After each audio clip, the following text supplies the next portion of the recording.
Home prices are predicted to rise in 2026, but whether or not your home benefits depends on where you're located and how you are positioned in the market. I had one of my friends call me who was frantic. She was doing all sorts of investments in her home, and she looked up on Zillow what her value of her home was. Zillow showed much lower than what she was investing in her property. So she asked me to do a comparable market analysis for her. Well, what I found out is that Zillow was taking properties on Watt Avenue. As you know, it's a very busy street, and the properties on Watt Avenue sell for a lot less. However, her house was located in Arden Park, in the interior of the neighborhood of Arden Park. And once I did the comparable analysis, you could see that those properties in the interior of Arden Park were worth a lot more than the properties that were selling on Watt Avenue.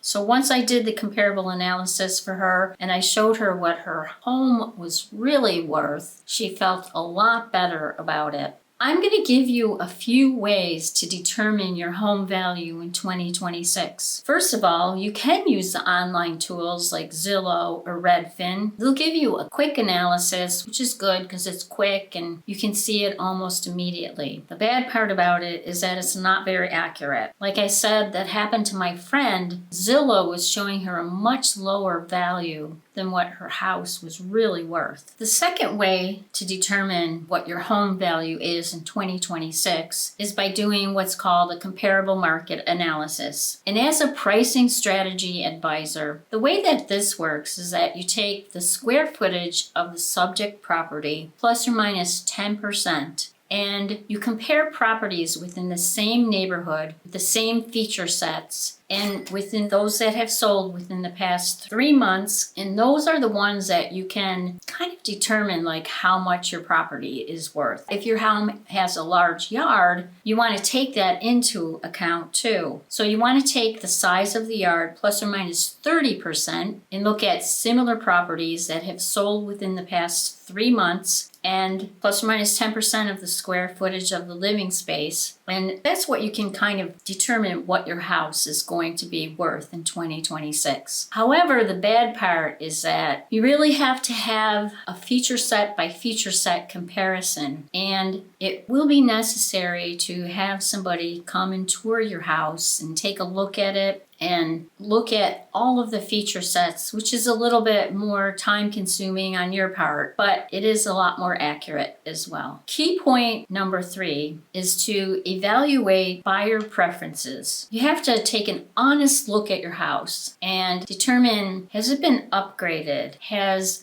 I maintained it really well? How old is the HVAC system? How old is the roof? Those are major components of a house, the most expensive ones. And really look honestly at the condition of your house and look at it from a buyer's perspective. 2 houses with similar square footage, with similar yard sizes, can sell for a lot difference in price depending upon the condition of the house. Key point number 4 is to consider hiring a realtor that has a pricing strategy advisor certification. This is very important because they'll be able to come in and do a comparable market analysis and really take a close look at your house. See if there's anything in the public records that are a discrepancy to what's reality in your house, and to make your house shine, make your house in the best light possible for doing a comparable market analysis. This will only take 20 minutes of your time, and most professionals can go back and have it done within 48 hours and give you a much accurate value and tell you, exactly what your home is worth in 2026. While the national headlines are saying that property values are expected to rise modestly in 2026, all real estate is local. So it depends upon the inventory in your local area. It depends upon buyer demand in your area. It depends upon the trends of the neighborhood, whether the neighborhood property values are increasing or whether they they're decreasing, whether it's in a neighborhood that's highly desirable for buyers or whether it's in a neighborhood where the property values are actually declining in some neighborhoods. If you want to know the true value of your property and what you can expect to get in 2026, please reach out to me. It'll only take a few minutes of your time, and I'll be able to give you a much more accurate analysis of the property value.